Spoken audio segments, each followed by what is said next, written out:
Hi everyone, so today's video is going to be a perfume review or overview. It's part of my WinterRose's nose series, and today it will be on the Herrera Good Girl perfumes. So I'll be going over the original Good Girl, the Légère version, the Suprême version, and the newest Very Good Girl. So to start with, I'll be going over the original. This is the original Good Girl scent. It was released in 2016 and is considered an amber floral. First, I wanted to go over the bottle though, because the bottle is the same for each of the scents. It's just a different color. The original is in a deep navy glass bottle. The back of the shoe is the same. It's that dark black, I think it's black plastic cap with the gold stiletto heel. One thing I do want to point out is that the sprayer is a little awkward on the bottles. It takes some getting used to, and I have missprayed it a few times. So the actual spray button is on the very top up here at the back of the shoe, and the nozzle that sprays the scent is on the top here towards the front. So when you hold it, I tend to use my index finger and my thumb. So I hold the bottle with my thumb, resting my middle finger around the heel and my index finger on the spray nozzle. That way I can direct it at my wrist or near my neck or wherever I need to spray the scent and easily direct the nozzle. It is a little awkward, it takes some getting used to, so just find out the best way for you to hold the bottle. As far as the design, it's definitely iconic. You can tell what this is straight away, and all of them you can. So for some people that's a good thing, others not necessarily a good thing. I don't mind that though. For me, it's what's inside that matters more. My thoughts on the bottle, it's definitely a unique design. I do think it looks good out on display, and I normally keep them back here. But I go between thinking it looks classy and elegant and then a little bit tacky as well. I don't mind it though. It's just personal taste. You might like it, you might not like it, but don't let the bottle put you off the scent inside. If you think it looks tacky, but you still like the fragrance, that's fine. Just maybe don't put it on display. The actual bottle itself, so be careful holding on to the stiletto heel part. It does have a bit of flex, but you mainly want to hold it and when you're moving it around by the main bottle, that way you've got a good grip on it. So I'll go over the notes in the original scent first, my experience and just a little bit more about them, and then I'll move on. So this particular one was the first one released, and like I said, it was in 2016. I will read through the notes because there are a lot of them in this particular one. So the top notes are almond, coffee, bergamot and lemon. The middle or the heart notes are tuberose, jasmine, orris, orange blossom and Bulgarian rose, and there are a lot of base notes. So the base notes are tonka bean, cacao, vanilla, praline, sandalwood, amber, musk, cashmere wood, patchouli, cinnamon and cedar. So from that list you can kind of get an understanding of the scent. It's going to be a fruity, floral, sweetish sort of start, with a more white floral middle and a woody, spicy, warm kind of dry down. Longevity for this particular one, I do find it very long lasting. On the skin, it's hours and hours and hours. On clothing, it can last for days. So I had this on my scarf when I was wearing it, and a few days later it was still able to be smelled. The sillage or projection as well, so people around you, is moderate to strong. It does depend on the weather and humidity. The hotter it is, I find, the more this projects and the more you can smell it around. Also depends on how much you spray. You don't need a lot of it. It is quite strong, a scent. So my experience as far as what it smells like. So when I first spray it, I do get a lot of the white florals. So it's very much the white florals and the bergamot. You get the citrusy kind of scent to it, but it's definitely a bit more floral forward. It quickly though, within say 20 minutes, transforms into something that's a little bit more rich and complex and more gourmand at that stage. So If you're reading through it and you read the coffee and the cacao, I don't get a lot of coffee from this. I can see that it's there and smell that it's kind of there. But for all of the notes that are in this scent, it doesn't smell that complicated. It still smells quite simple. It doesn't smell like there is as much in there as there actually is. And I think it's just that it's so well blended together that it's hard to distinguish individual notes in this particular perfume. So it can smell a little simpler than it actually is. I do think that when it becomes a little after you've sprayed it, so say 20 minutes, half an hour, that sweetness, that gourmand, that more foody, rich, deep scent comes out. It's then sort of a warmer scent. It's very sexy. It's a very sexy kind of scent, but at the same time it's also kind of slightly powdery on me. It goes a little bit baby powder, that kind of musky, old-fashioned sort of scent.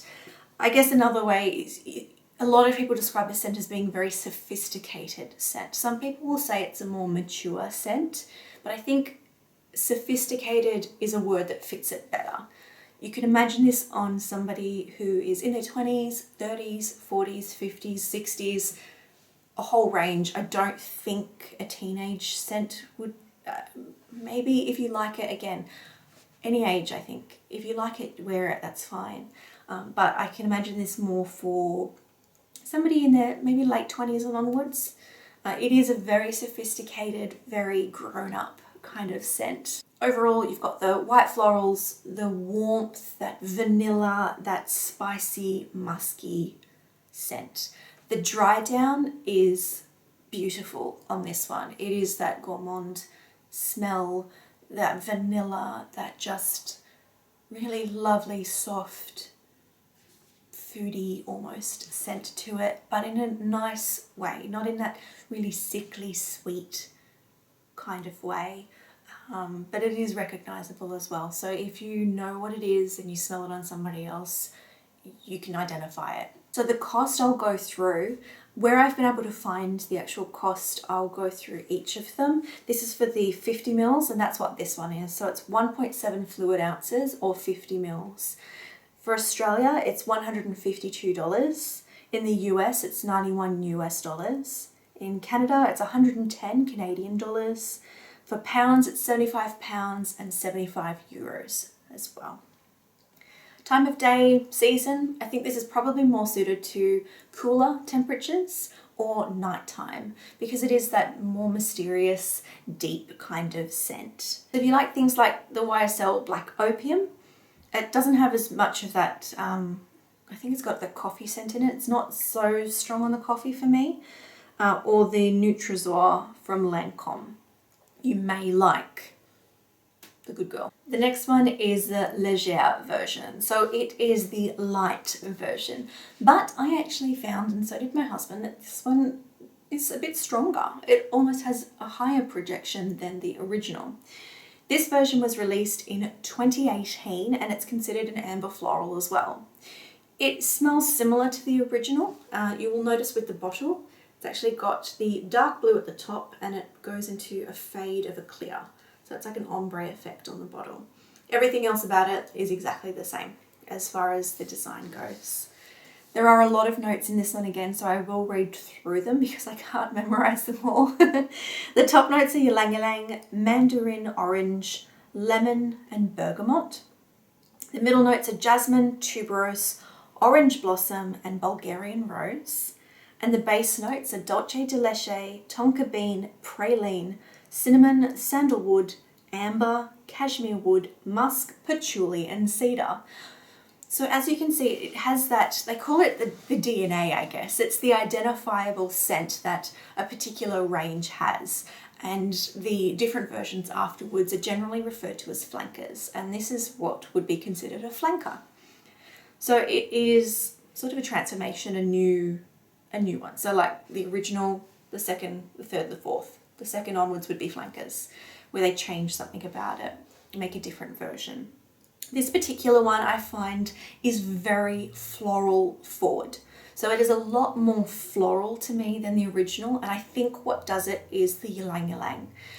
On my skin, that is what I smell quite a lot. It is still, it's blended very well. It's got a lot of notes in there, but it still doesn't smell like it's got a lot of notes.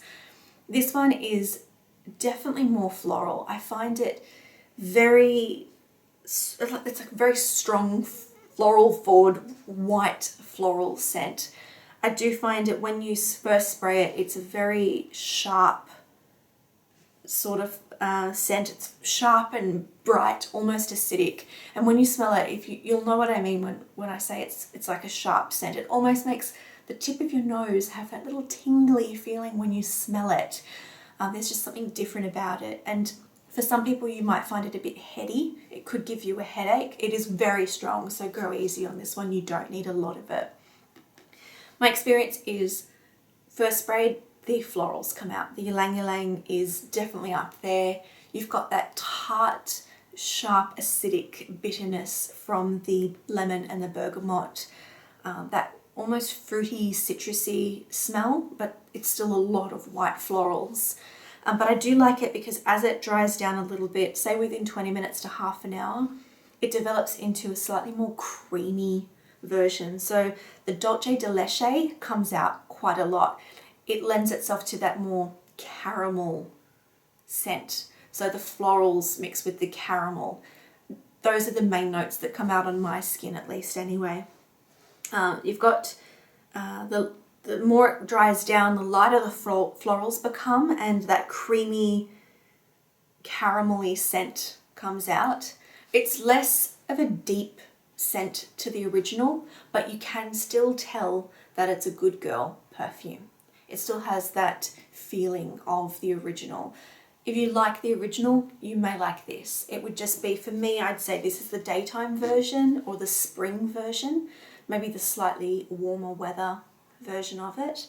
But when it says like Légère as the light version, don't think it's not as strong. This one is definitely a strong. I found the projection actually is stronger, and it is very, very long lasting again. As far as cost goes, for the 50 mils or the 1.7 fluid ounces, it's 152 Australian, 91 US, 110 Canadian, 75 pounds or 75 euros. This particular one, I think if you liked La Vie Belle by Lancome, the Nutrasor again by Lancome, or the original Good Girl, this might be something you would want to try. Next in the series, we have the Suprême. This bottle is slightly different. It's not see-through. It is a black bottle going from just plain black down to this glittery toe of the shoe. It's hard to pick up on camera. You might just be able to see it. It's got a bit of a texture to the bottle. So almost like the Liquid Sands OPI nail polishes that they used to make. But yeah, so it's still quite pretty. It's still iconic, same shape, everything else about it is the same. So the Good Girl Supreme was released in 2020 and is also considered an amber floral scent. There are a lot less notes in this perfume, but somehow it still retains that Good Girl DNA. You can still tell that it's related to it, even though there are not many notes. So I will let you know what they are. Top notes are forest fruits and Egyptian jasmine. The middle notes are tonka bean and tuberose, and the base note is vetiver. That's it, just 5. It, though, strangely enough, smells in a similar complexity to the originals, so to the first and the second release, sorry. It doesn't smell complicated, and I guess it isn't, but it smells like there's more in this than that.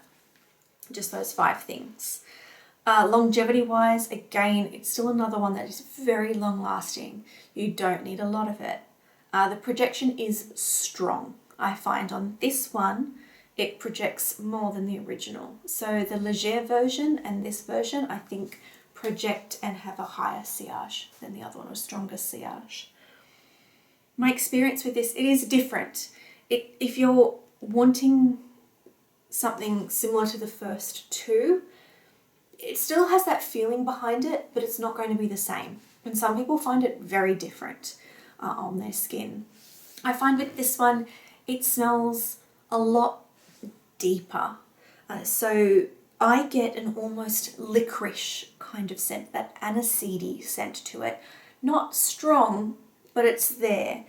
It's quite a simple scent, but I think that's just because it's blended well together and the notes work well together. In saying that though, it's probably my least favourite of the four, but it's not bad. I still enjoy it quite a lot. So I like all of them. These are pretty much, I like this kind of scent. All of them are very, very beautiful, but this is probably my least favourite of the four.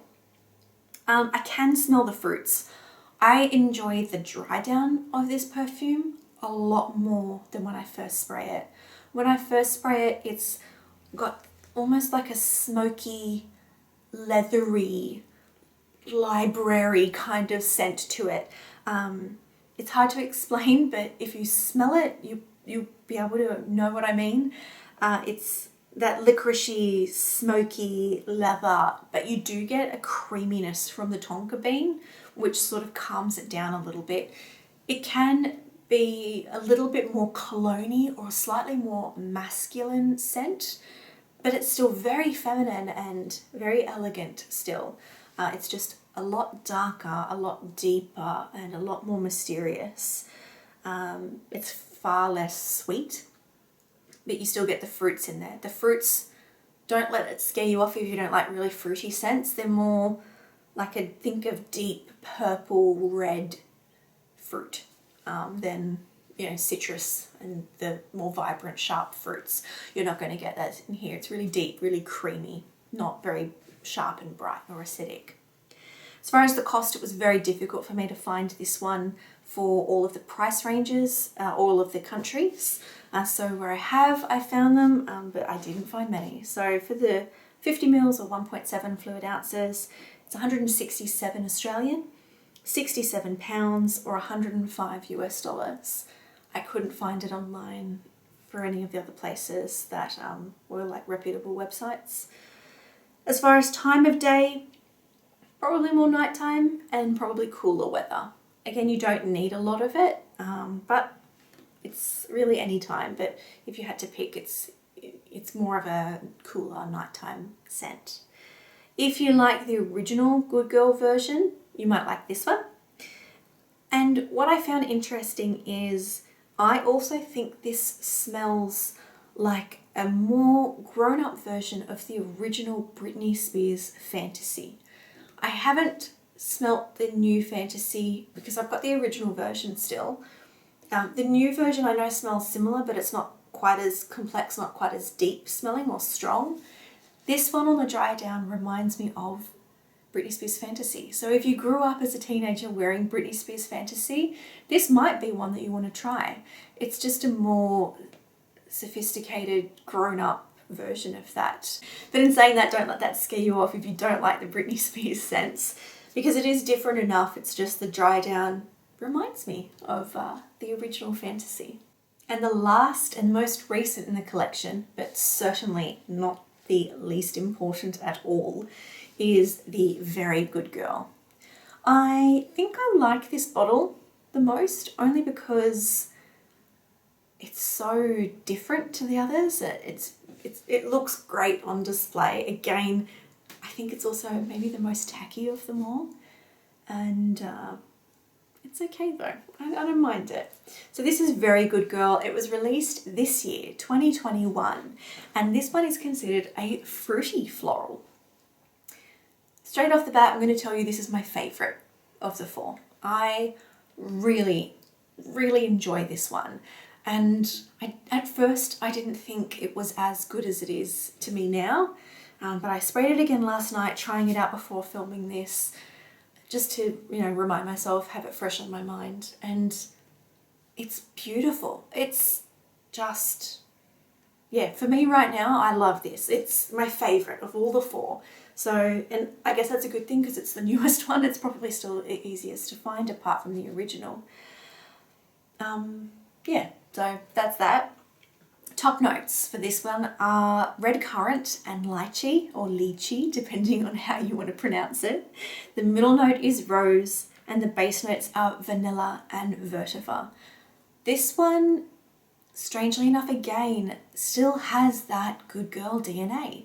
It has that feeling like the original or the Légère version. It's probably more similar to the Légère version than the original, but you can tell it's a Carolina Herrera Good Girl perfume. You can still relate it to the other flankers and the original. Longevity for this one is extremely long lasting. Out of all of them, this one lasts the longest on me. And the sillage is strong for this particular scent. Longevity wise, when I said it's extremely long lasting, I sprayed this, I wore it for hours, I had a shower, I scrubbed my arm, I got out of the shower, and when I dried off, I could still smell this. Obviously not as strong, but I could still smell it. I can still smell it now, very weak now, because I've been washing my arm because I wanted to try some other things, but it's still there. So if this gets on fabric or clothing, I could see this lasting for many, many days. And considering the cost, that's probably a good thing because if you spray a little bit, it lasts for such a long time, and I love that. But it doesn't give me a headache or give me that really cloying, heady kind of feeling to it. And I think that's because of the notes in it. They're not those notes that really irritate me or make me feel, you know, when something's too sweet or too fruity or just too much. It doesn't feel like that. My overview though is when you spray it, you think of red fruit. And I guess that's obviously the red currant, the lychee. You get that really juicy, fruity scent, slightly tart, not too sweet though. So don't be scared off if you're thinking it's like really sugary sweet. It is still sweet, but you definitely identify the fruits. It is very sexy. I think out of all of them, this is the one that I would identify as being sexy more than sophisticated. Still sophisticated though, just sexy. It is super smooth.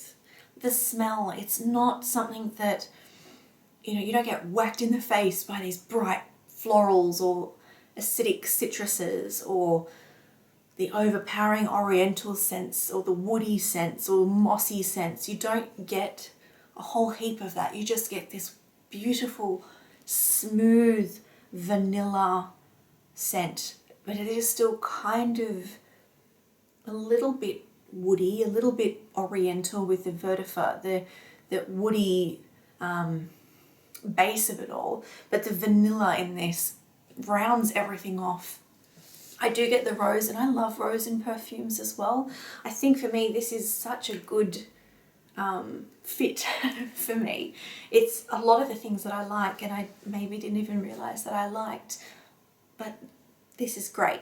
It's a floral rosy scent. It doesn't smell incredibly white floral. So when you can sometimes smell red florals or like the greener kind of leafy floral or pink. This smells probably more pinky floral, so it's not super bright as far as the floral scents go. And again, yeah, it's my favorite one. For this one, I could not find prices for US or anywhere else apart from Australian dollars. I don't know if I was searching in the wrong places. I know it is available, at least in the UK it was available. Maybe it potentially hasn't been released in other areas just yet. But in Australia, the 50 mils or the 1.7 fluid ounces is 167 Australian dollars. I couldn't find prices, unfortunately, for anywhere else. So if you're interested, maybe search in your local areas and see. But this one is slightly more expensive than the others, and at least in Australia it is anyway. What type of season or day? Anything. I think this would work well for the daytime into the nighttime. And the good news is you probably wouldn't have to respray it because it lasts. It just morphs, so it goes from that more fruity scent down to that really smooth, creamy scent. It's just fantastic. I can't rave about it enough. It's my favorite of them all. If you like the Légère version, you might like this one. Another one is the Sea Passion Intense by Giorgio Armani. And another one that people compared it to, but I haven't smelt myself. People say it reminds them of Delina from Parfums de Marly. I haven't smelt that, but it's coming up in a lot of the things that I've been researching and looking at, so it might be something I need to try to track down. But if you have to try one of them, I would probably say try the original or try this one. It depends on if you want a more amber, oriental or more fruity. So winter and summer might be an idea. But again, if you like really, really florals, I'd probably go with the Légère version. The Suprême, it is what it is, but I think if you had the other three, you probably didn't really need this one. But if you like collecting, go for it, because it's still different enough that it's still something that is enjoyable to use. So that is my overview on the Carolina Herrera Good Girl perfume series, at least for the ones that have been released so far that I have. If you've got any questions or specific things that you would like to know about these scents or any of the other scents that I own, please leave them in the comments below. And if you have any requests for perfume reviews for any of the scents that I have, please let me know that below too.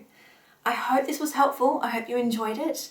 And I hope you're all having a fantastic day, morning, afternoon, evening, whatever it might be, wherever you are. And I'll see you all in my next video. Bye.